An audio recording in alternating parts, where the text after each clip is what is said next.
Ustadh, a question from last week's Qiyam that I didn't get answered.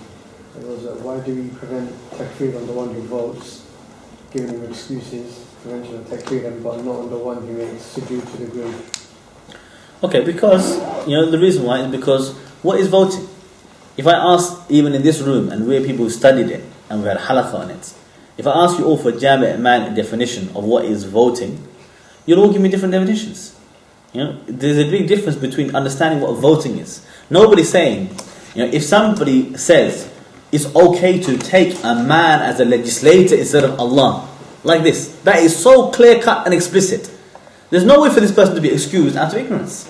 Just like the one who makes sujood to an idol. You can't confuse what he's doing. What are you doing, in front of the idol? There's no confusion. He's not going to say to you, oh, well, actually, what is sujood exactly? He never knows what sujood is. But voting, people, they don't know what they're voting for. And there are different types of elections. Some voting, it could be permissible. We could vote together today, for example. I'm sure we're going to go out to eat now. Okay? What we're going to eat, what do we want? Do we want Turkish? Do we want, kebabs? Do we want, I don't know, Moroccan food? What do we want?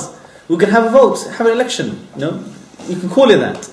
So you find a lot of time people are confusing each other with these terms by presenting in a different way. Okay? And some people, they go to these elections without a clue what they are about. Is it for legislation? The reason why we know it's about legislation because we looked into it. And I'll tell you one thing. The majority of the people, from the masses of the Muslims, they don't have time for this type of thing. Most of them don't vote anyway. If you really think, especially in the UK, for example, most of them don't vote. You know why? Because they didn't even know what was happening. They couldn't care less. It's only people like us who are actually paying attention, and people like those mushrikeen calling for voting, that they have paid attention to it. Most people, they couldn't care. And if they, just for a moment, it occurs to them, somebody, banging on the door, said, brother, you're going to come out and vote. Look, they're trying to kill Muslims. We want to stop them. So they're trying to kill Muslims. He goes out thinking he's helping Muslims. He doesn't know what these MPs are about and the elections are about. You ask them, they couldn't tell you. Sometimes I've spoken to people who should know better.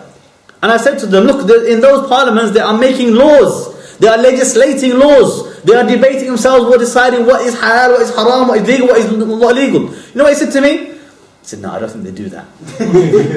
Because they never looked into these things, you understand? One other person, in Muslim countries, I told them this is what those MPs are doing. He said, they're Muslim, they'll never do that. Their mind, they're thinking the best about them, thinking, this got nothing to do with that type of legislation, man-made law. So many people are like that. Now those who are clearly know exactly what they're talking about, and they say, of course it's allowed to vote for a legislator, man-made law. Of course, I don't blame somebody making takfir upon him. But even the one who votes, he's committing an action of shirk akbar, kufr akbar. But I can find an excuse for him if he was deceived, he did not understand the reality. I'm not saying he has ignorance about tawheed and shirk. No, he has ignorance about what voting is. Because that's not something which is normal necessity. What is voting? What is an MP? What is parliament? These are new things that people, they never really looked into except for a few. Okay? And those who looked into it and they supported it, they are kuffar. And those who looked into it and they had bara'ah from it and declared tawheed against it, then they are the muwahhideen, the Muslims.